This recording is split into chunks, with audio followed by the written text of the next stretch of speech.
네, 안녕하십니까. 국정기획위원회 부대변인 김한나입니다. 브리핑에 참석해주신 기자님들 또 감사드립니다. 지금부터 국정기획위원회 오전 브리핑 시작하도록 하겠습니다. 조승래 대변인께서 브리핑하시겠습니다. 예, 안녕하십니까. 국정기획위원회 대변인을 맡고 있는 조승래 국회의원입니다. 7월 29일 44번째 브리핑을 하도록 하겠습니다. 오늘은 자세한 분과별 사항 서면으로 배포를 할 것이고요. 오늘은 지난 30년간 유지됐던 PBS 제도, 그러니까 정부 출연 연구기관의 연구 과제 중심 운영 제도라는 이 PBS 제도 폐지와 관련해서 말씀을 드리겠습니다.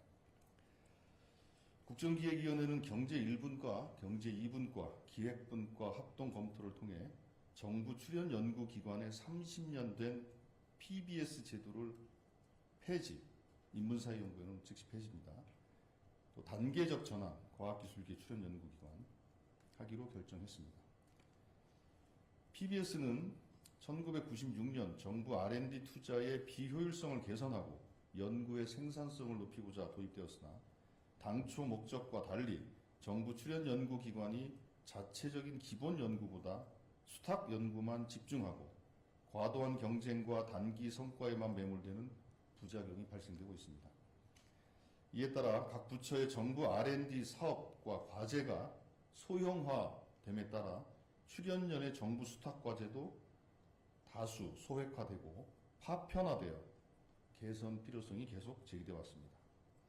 이번 PBS 제도 폐지를 통하여 정부 출연 연구기관의 연구 역량이 획기적으로 개선될 것을 기대합니다. 경제인문사회연구계 24개 출연 연구기관의 경우 중장기적이고 종합적인 정책 대안을 제시하고 연구기관의 기본적인 역할을 강화하기 위하여 26년, 내년입니다. 26년부터 PBS 제도를 전면적으로 폐지하고 출연금으로 전환하기로 하였습니다. 과학기술정보통신부 국가과학기술연구회 소속 23개 정부 출연 연구기관은 향후 5년간 임무 중심형으로 단계적 전환을 추진하는데 이를 위해 내년부터 정부 수탁과제 종료 재원 매년 약 5천억 정도 수준입니다. 정부 수탁과제 종료 재원을 기관 출연금으로 배정하고자 합니다. 다만 정부 부처가 직할하는 과학기술 연구기관의 경우 기관의 특성을 고려하여 점진적으로 PBS 제도 개편을 추진키로 하였습니다. 아울러 과학기술계 정부 출연 연구기관은 출연금 재원 배분 체계와 범부처 평가 및 통합 성과관리 체계 구축과 연구자 보상 체계 개편을 함께 추진할 계획입니다. 국무조정실, 경제인문사회연구회 등은 중장기 종합연구 기능 강화, 연구 집중 환경 조성, 연구 품질 관리 강화를 위하여 단계별 연구 역량 강화 방안을 마련하여 추진키로 하였습니다. 국정기획위원회는 국책 연구기관으로서 경제인문사회 및 과학기술 연구기관이 고유한 연구개발 역량의 향상을 통하여 국가 경제, 사회적 발전에 기여할 수 있도록 PBS 개편뿐만 아니라 제도적 보완을 계속해 나가고자 합니다. 이상 PBS 제도 폐지 및 개편과 관련된 말씀을 드렸습니다. 나머지 사항들은 서면 브리핑으로 참고해 주시길 말씀드리겠고요. 방금 전에 말씀드린 이 PBS 제도 개편과 관련해서 혹은 국정기획의 전반과 관련해서 혹시 질문 있으면 질문해 주시기 바랍니다. 네, 질의응답 받도록 하겠습니다.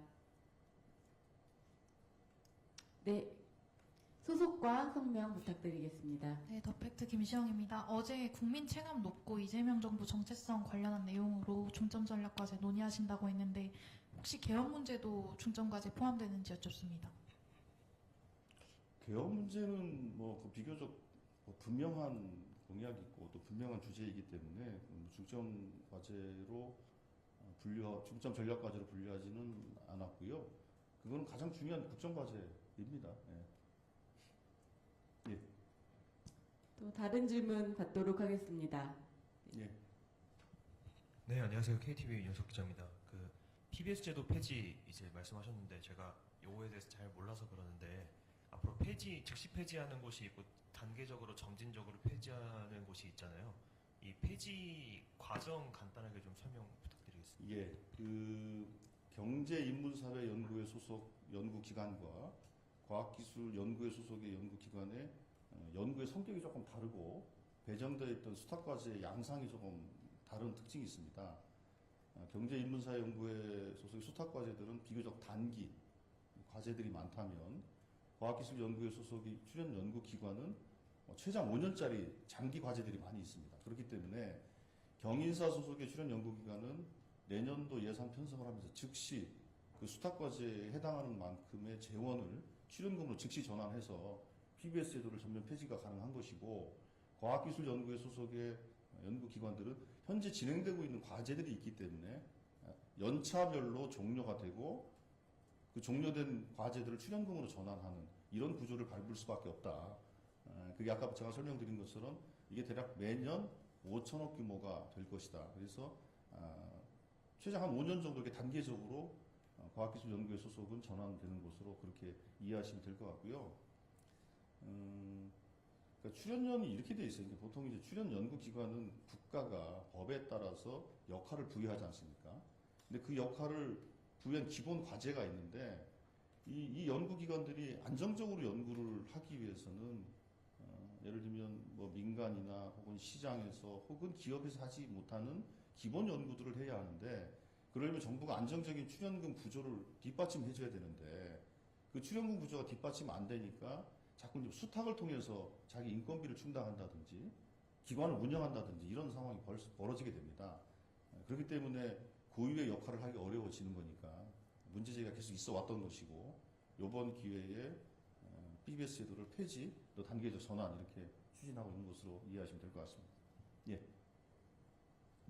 또 추가 질문 있으신 기자님은 손을 들어서 표현해 주시면 되겠습니다.